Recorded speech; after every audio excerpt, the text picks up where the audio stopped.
Somewhere over central Germany, in the autumn of 1943, a Luftwaffe intelligence officer named Major Heinz Sellhorn is standing in a harvested wheat field approximately 40 kilometers southeast of Regensburg, looking at something that should not exist. The smell reaches him before the details do: aviation fuel and hot metal, and something else underneath it, something like sawdust and hydraulite compound. A smell that belongs inside a workshop. Not here, not under open sky, in temperatures that have already begun pulling toward freezing at midday. His driver has stopped the Kübelwagen at the edge of a dirt track. Neither of them has spoken for nearly a minute. What Sellhorn is looking at is a Boeing B-17, or what remains of one. It came down 3 days ago, wheels up, in the soft earth of the post-harvest field. The impact tore the left horizontal stabilizer partially free and collapsed the number 2 engine nacelle. The left main gear is bent at an angle that suggests the entire assembly will need replacement.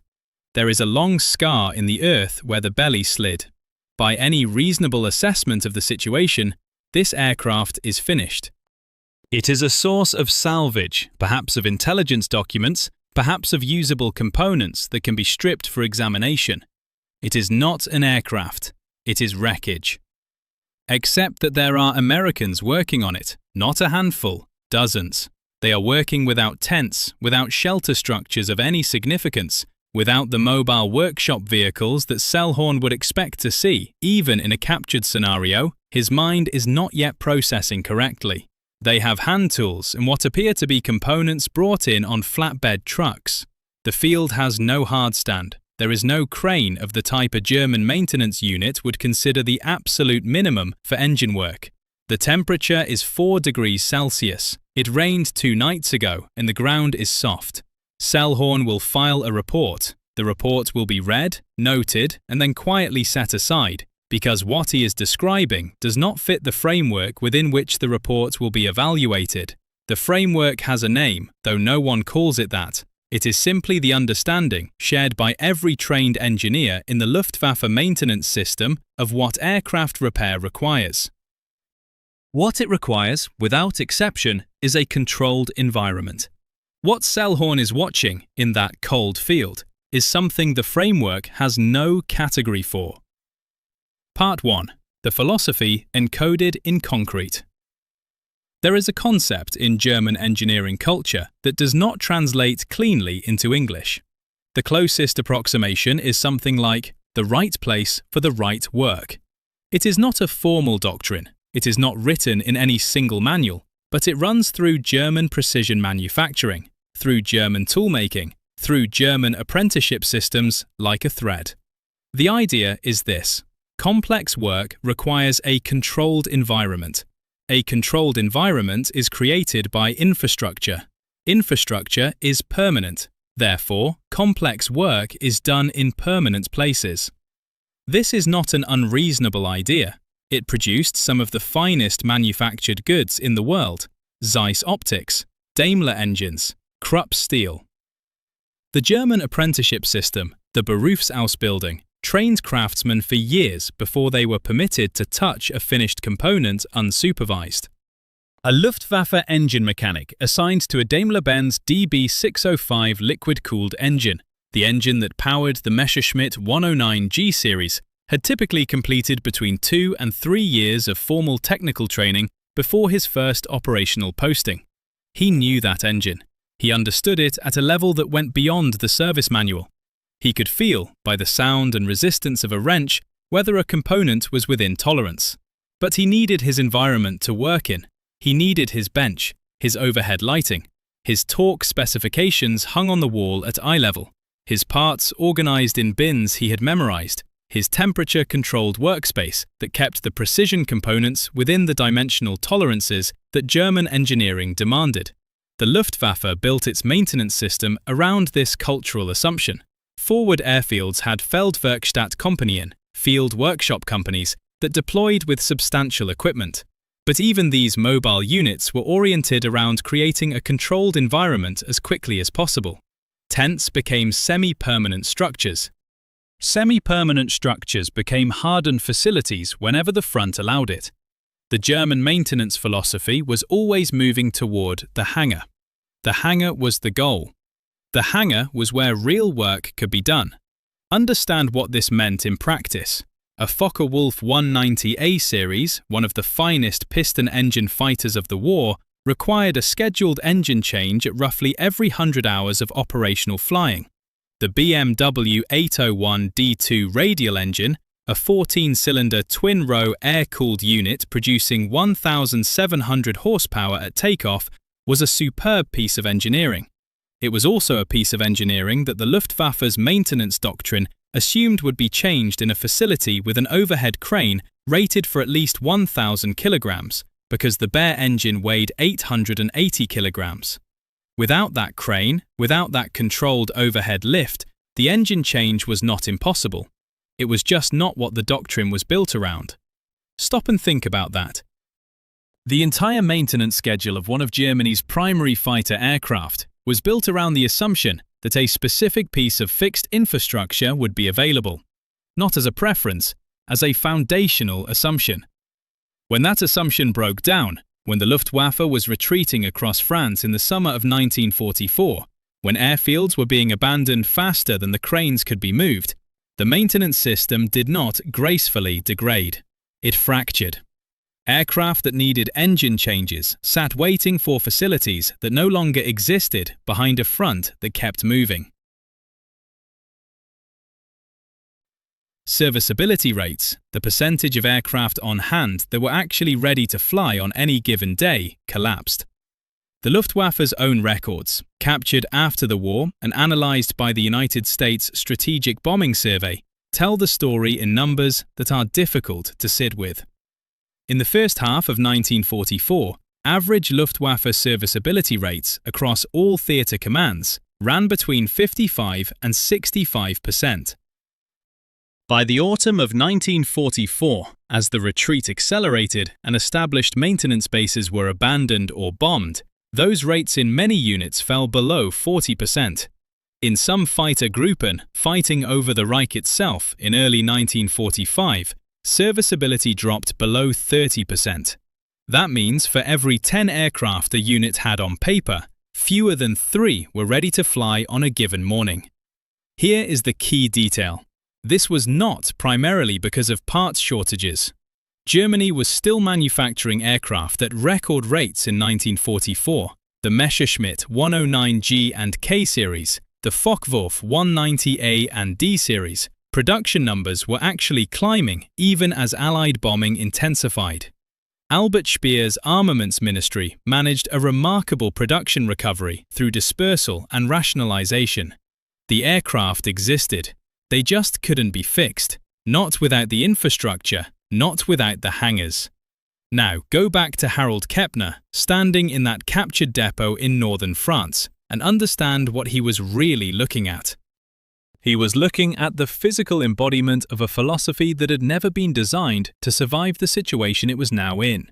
He was looking at a system that was brilliant within its assumptions and catastrophically brittle when those assumptions were removed. And he was, without fully articulating it, looking at the mirror image of the system he himself worked in. A system built on the opposite assumption entirely. Part 2. What America built instead.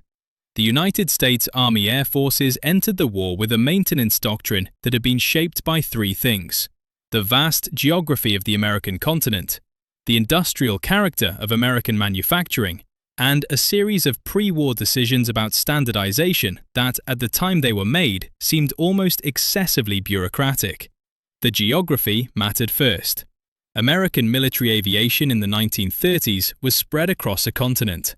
Bases in the Philippines, in Panama, in Hawaii, in Alaska, along both coasts, across the interior. Sending a broken aircraft to a depot facility for major maintenance was often not a question of hours or days. It was a question of weeks. The logistics of operating at continental scale forced American maintenance planners to think differently. They had to build systems that could work far from centralized facilities. They had no choice. The industrial character mattered second. American manufacturing by the 1930s was deeply shaped by Taylorism and by the moving assembly line. The Ford River Rouge complex in Dearborn, Michigan, built between 1917 and 1928, had demonstrated something that German precision craftsmen found philosophically uncomfortable: that you could decompose almost any complex manufacturing or repair task into discrete, standardized steps, each of which could be performed by a worker with a fraction of the training that the traditional craftsman required, if the steps were properly designed and the tools properly standardized. Henry Ford did not invent the assembly line, but he industrialized the insight behind it. And that insight was this: the skill lives in the system, not in the individual. The standardization decisions mattered third, and this is where the story gets specific. In 1938 and 1939, as war in Europe became increasingly likely, the Army Air Corps began a systematic effort to rationalize its maintenance documentation. The result was the Technical Order System, a series of numbered, standardized maintenance manuals that specified, for every aircraft type, every procedure, every torque value, every inspection interval, in precise and unambiguous language. Not general guidance, not tighten the bolts appropriately. Specific values, specific sequences, specific tools.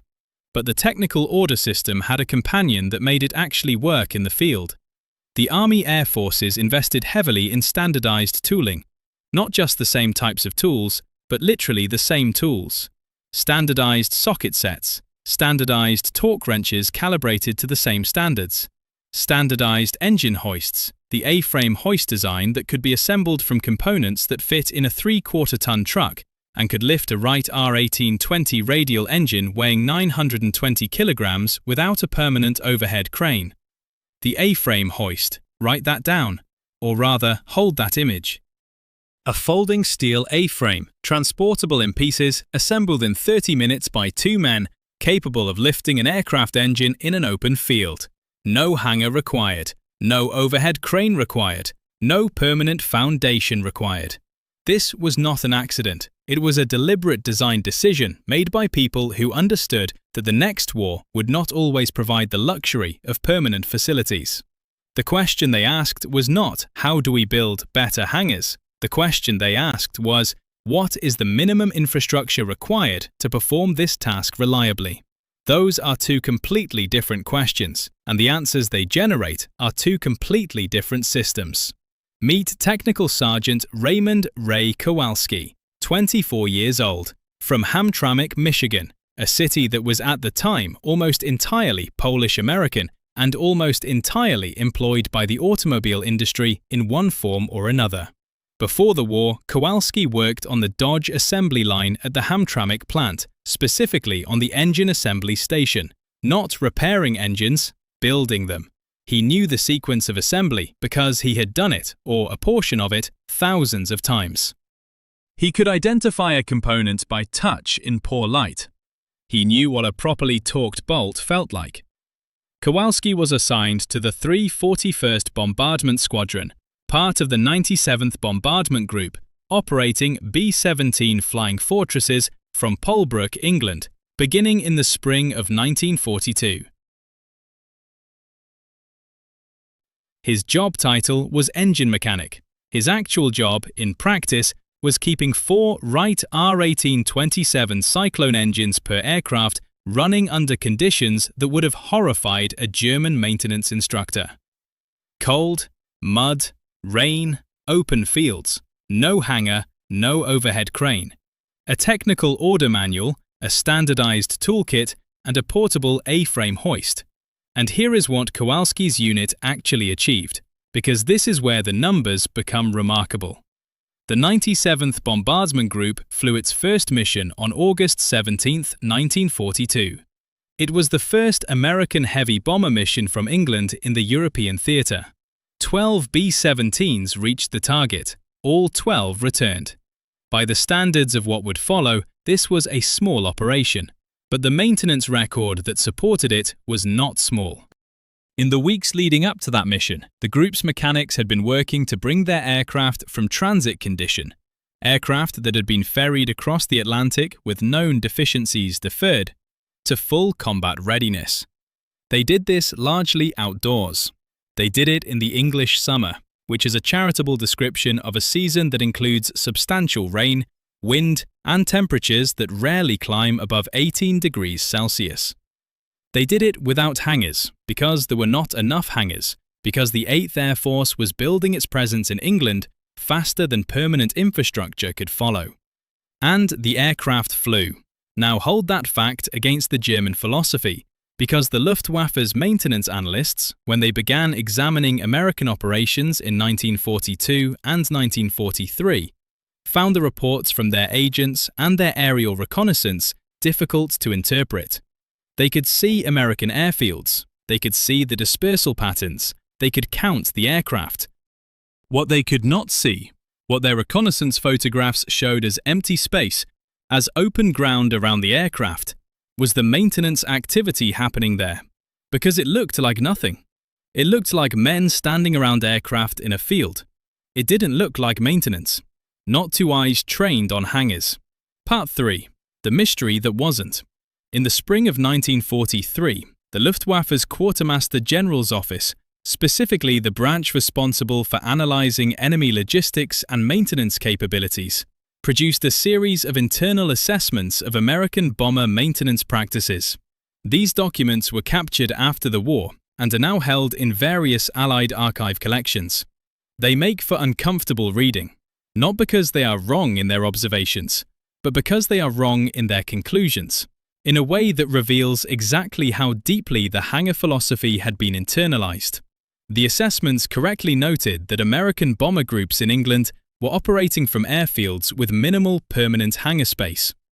They correctly noted that the aircraft were dispersed around the perimeter of the airfields in open revetments, earthen berms that provided blast protection but no weather protection. They correctly noted that maintenance crews appeared to be working on aircraft in the open air. All of this was accurate. The conclusion the assessors drew from these accurate observations was this: American maintenance must be superficial. The Americans must be accepting lower standards of maintenance because they cannot achieve proper maintenance in these conditions. The aircraft must be less reliable than German aircraft because they are not receiving proper depot-level care. This conclusion was wrong. It was wrong because it assumed that proper maintenance required the environment that German maintenance required. It was wrong because it could not conceive of a maintenance system designed around different assumptions. It was wrong because the analysts were, in effect, looking at a Ford assembly line and concluding that the cars must be inferior because they weren't being built by master craftsmen in a proper workshop. The actual numbers told a different story. The 8th Air Force's maintenance records, meticulously kept because American military bureaucracy in the Second World War was, whatever else it was, thorough, show that B-17 and B-24 serviceability rates at operational groups in England throughout 1943 and 1944 ran consistently between 75 and 85%. Not the 55 to 65% that the Luftwaffe was achieving with its hangar-based system, 75 to 85%. Pause on that comparison. The Americans, working in open fields in English weather, were achieving serviceability rates 15 to 20 percentage points higher than the Germans working in purpose-built maintenance facilities, with less trained mechanics, with younger men, with a workforce that, in many cases, had been civilians doing entirely unrelated work 18 months earlier. How? The answer has several layers, and each layer is worth examining carefully. The first layer is the standardization of the aircraft themselves. This sounds obvious until you examine what it actually meant in practice. The B-17 Flying Fortress. Across its major production variants, the B, C, D, E, F, and G series maintained a remarkable degree of component commonality. The Wright R-1827 engine was the same engine across multiple variants. The propeller assemblies used the same mounting interfaces. The electrical system used the same connector standards. A mechanic trained on a B-17E could, with a brief familiarization, work on a B-17G without relearning fundamental procedures. The Luftwaffe's aircraft, by contrast, proliferated variants at a rate that created genuine maintenance complexity. The Messerschmitt 109 alone, from the E series through the G series to the K series, accumulated so many variant-specific components and procedures that the Luftwaffe eventually produced a separate maintenance manual for each subvariant. An engine mechanic trained on the DB605AM engine fitted to the G6 might find the DB605ASM in the G14 had different accessory configurations, different cowling removal sequences, different torque specifications for critical fasteners. These differences were not enormous, but they were real. And they multiplied across a fleet that included, by 1944, dozens of significant variants across all aircraft types. The second layer is the modular design philosophy built into American aircraft from the beginning. The key detail that the Luftwaffe assessors could not see from their reconnaissance photographs was hiding in plain sight. The Wright R1827 Cyclone engine on a B-17 was not just an engine that could be removed, it was an engine that had been designed to be removed quickly, in the field with portable equipment by a small team. The engine mount was a welded steel frame that bolted to 4 attachment points on the firewall. The electrical, fuel, oil and control connections all routed to quick disconnect fittings, not identical to modern quick disconnects, but standardized, labeled and designed so that a mechanic working from the technical order could disconnect them in a specified sequence without specialized knowledge of the overall aircraft system. An engine change on a B-17E, according to the official technical order, required a crew of 6 mechanics and approximately 8 hours of work. In practice, experienced crews at operational groups regularly completed engine changes in 5 to 6 hours. Some records exist of particularly motivated crews doing it faster. In the open, without a hangar, with an A-frame hoist assembled from components that arrived in a truck. Compare this to the Focke-Wulf 190. The BMW 801 installation was, by most accounts, a well-engineered installation for a contemporary German aircraft, but it was designed within the assumption of hangar availability. The engine access panels required removal in a specific sequence that made sense in a workshop environment. The electrical connections, while standardized within the type, were not designed with field-expedient removal in mind. A full engine change on a Focke-Wulf 190, performed by a Luftwaffe Feldwerkstatt company with proper equipment, took between 12 and 16 hours. Without proper equipment, without the overhead crane, without the heated workspace that kept the precision components within tolerance during assembly, the time stretched further, and the risk of assembly errors increased. The third layer is the deepest, and it is the one that the Luftwaffe assessors were most structurally incapable of seeing. The Americans had built a maintenance system that was designed to train people quickly, not to train them to the level of a German Berufsausbildung craftsman, to train them to the level of the technical order, to train them to follow a procedure reliably, not to understand the system comprehensively. This sounds like a limitation. It was actually a force multiplier. The Army Air Force's Central Instructor School at Chanute Field, Illinois, ran courses in aircraft engine maintenance that lasted between 8 and 12 weeks, not 2 to 3 years, 8 to 12 weeks. A man who had been a grocery clerk in Peoria in January of 1942 could, by September of that year, be competently performing engine changes on B-17 aircraft at an operational group in England. He could do this because the system, the technical order, the standardized tools, the designed for field service aircraft had been built to carry the skill that he didn't have. The skill was in the manual and in the tooling. He was the hands that executed the procedure. This is the insight that would have been most alien to the German maintenance philosophy. Most offensive to it, perhaps. The idea that you could separate the knowledge from the craftsman and encode it in a document. That you could trust a document to carry knowledge that a German master mechanic carried in his hands and his judgment. But it worked. The numbers say it worked. And now the most important thing. The system worked not just for routine maintenance, it worked for battle damage repair. For the kind of repair that no one planned for, that no maintenance manual specifically addressed, that required improvisation within a framework of standardized parts and documented procedures. This is where the open field becomes, paradoxically, an advantage.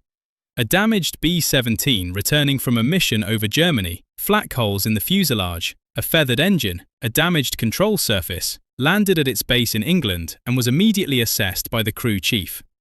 The crew chief was not a depot-level specialist. He was the aircraft's primary mechanic, the man responsible for that specific aircraft's maintenance. He knew the technical order for his aircraft type. He knew what components were in the supply chain. He knew what his team could do. And because the aircraft was designed for field maintenance, because the components were standardized, because the tools were standardized, he could make decisions on the spot that a German maintenance system would have routed upward through a chain of authorization to a depot-level engineer.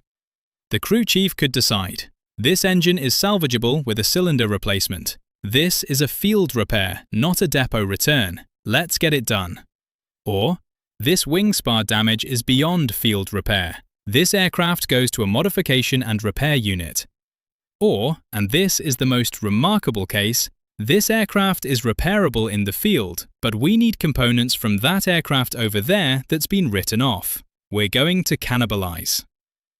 Cannibalization, the practice of removing serviceable components from one aircraft to repair another, was officially discouraged in American doctrine because it created tracking problems and could lead to aircraft being stripped beyond recovery.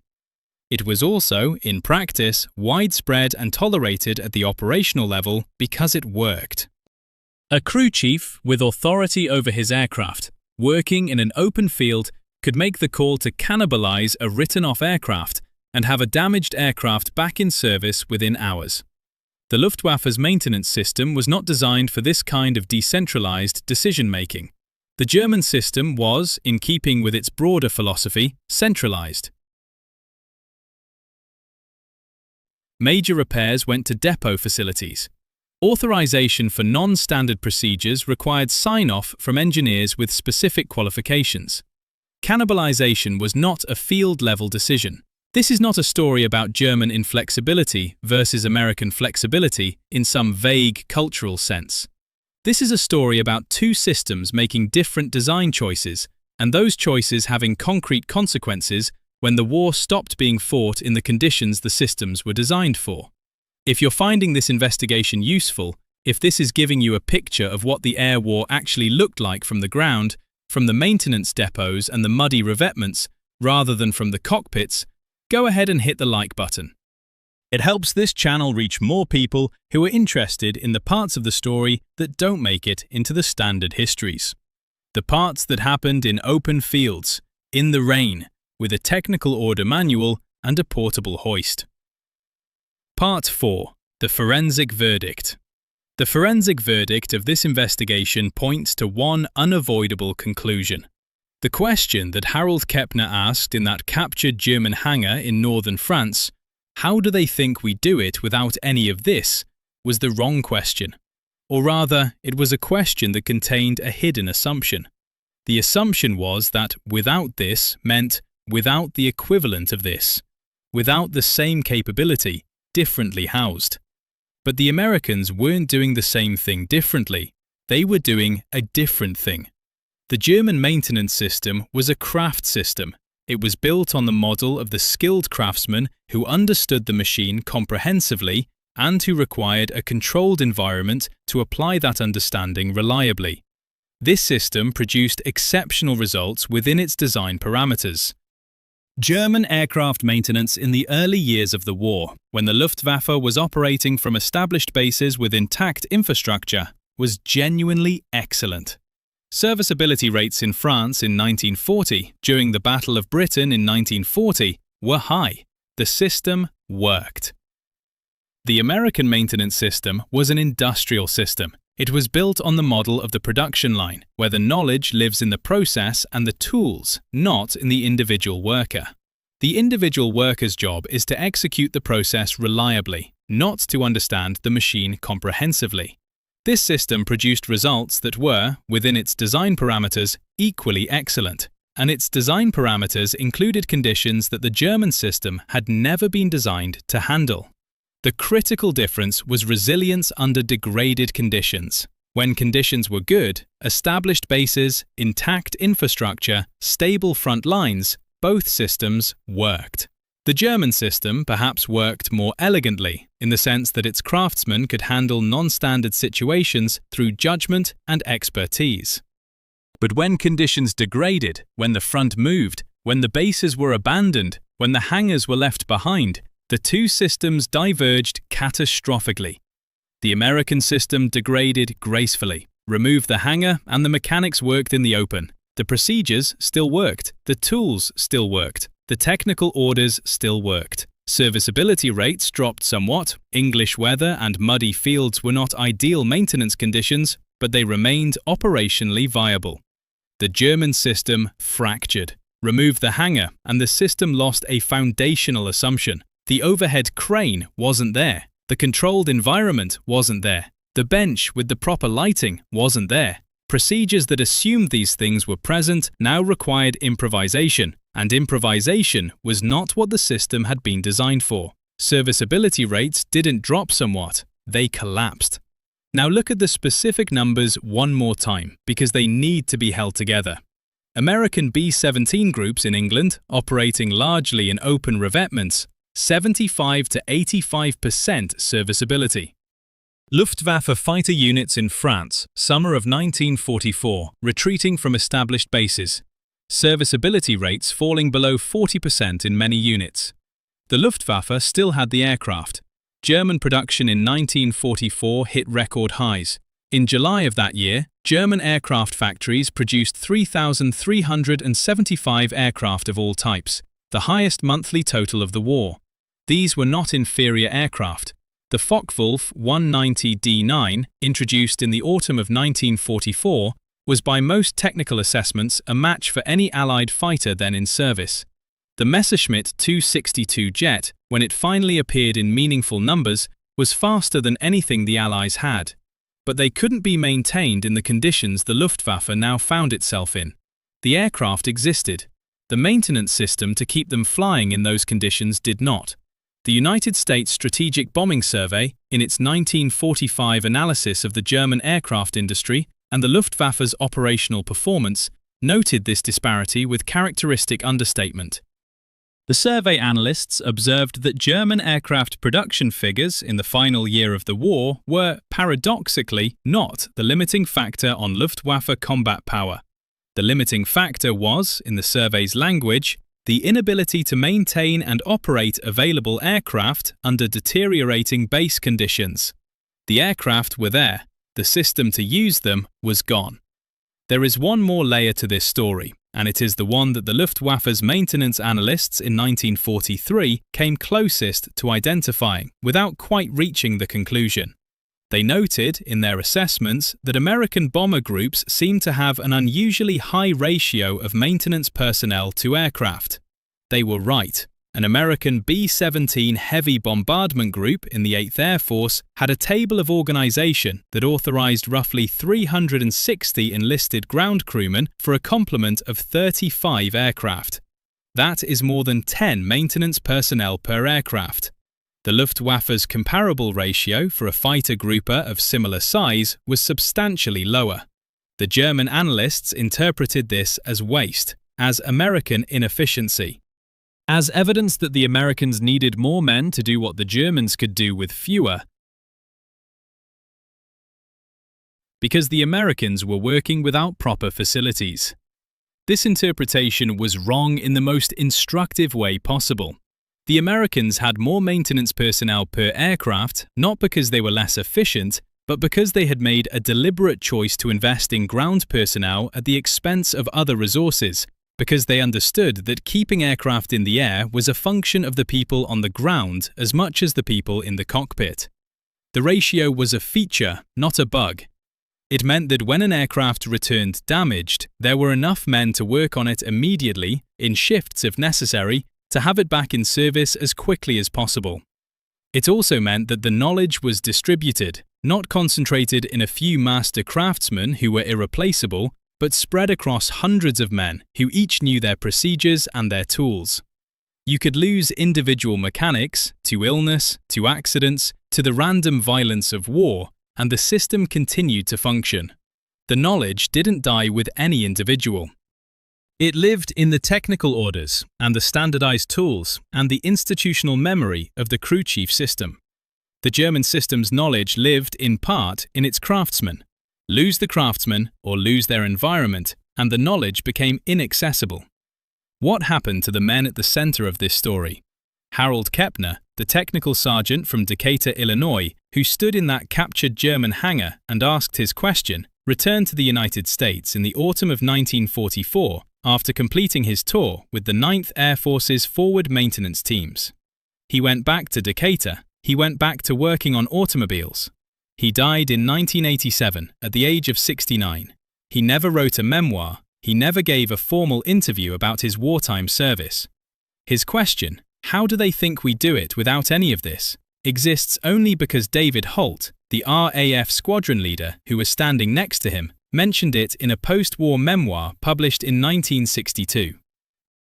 Raymond Kowalski, the engine mechanic from Hamtramck who had worked the Dodge assembly line before the war, served with the 97th Bombardment Group through 1943. He was awarded the Bronze Star for his role in keeping aircraft operational during the group's participation in Operation Tidal Wave, the low-level raid on the Ploiești oil refineries in Romania on August 1, 1943, a mission that cost the group dearly in aircraft and men. After the war, Kowalski returned to Hamtramck. He went back to working in the automotive industry, this time as a foreman on a production line. He died in 1991 at the age of 73. David Holt, the RAF squadron leader, continued his service through the end of the war, ending as a wing commander. He wrote his memoir, Ground Level, in 1962, and it remains one of the few first-hand accounts of Allied maintenance operations that treats the subject with the seriousness it deserves. He died in 1978 at the age of 61. The German maintenance analysts who wrote those 1943 assessments of American operations, the men who looked at photographs of B-17s sitting in open revetments and concluded that American maintenance must be superficial, are, for the most part, lost to history. Their assessments survive in captured document collections. Their names, in most cases, do not appear in the surviving records. They were staff officers doing staff work, and the anonymity of institutional production consumed them. What they produced was wrong, not because they were incompetent, because they were prisoners of a philosophy so deeply embedded in their professional culture that they could not see past it to ask the question that mattered. The question was not, how do the Americans maintain their aircraft without proper facilities? The question was, what if proper means something different than we think it means? They never asked that question. And by the time the evidence was impossible to ignore, by the time Luftwaffe serviceability rates were collapsing while American rates held, it was too late for the answer to matter. Go back to Harold Kepner in that hangar in northern France. He is standing on a concrete floor, looking at overhead cranes and organized parts bins and heating pipes, and asking how the Germans think the Americans do it without any of this. What he doesn't know, what he would spend the rest of his life not quite articulating, is that the Americans did it without any of this, because they had been forced, by geography, and by industrial philosophy, and by a series of bureaucratic decisions made in Washington in 1938 and 39, to build a system that didn't need any of this. They built a system that lived in a document and a toolkit and a portable A-frame hoist that two men could assemble in 30 minutes in an open field. The Germans built a system that lived in concrete and steel and the hands of trained craftsmen. One of those systems survived the war it was built for. The other one is what Harold Kepner was standing in. If this investigation gave you something, a different way of seeing the air war, a sharper picture of what kept those bombers flying, hit the like button. Subscribe if you want to follow the next chapter. And remember this. The most powerful technology in any war is not always the one that looks the most impressive. Sometimes it is the one that keeps working when everything that was supposed to support it is gone. The A-frame hoist in the open field outlasted the overhead crane in the concrete hangar. That is the whole story.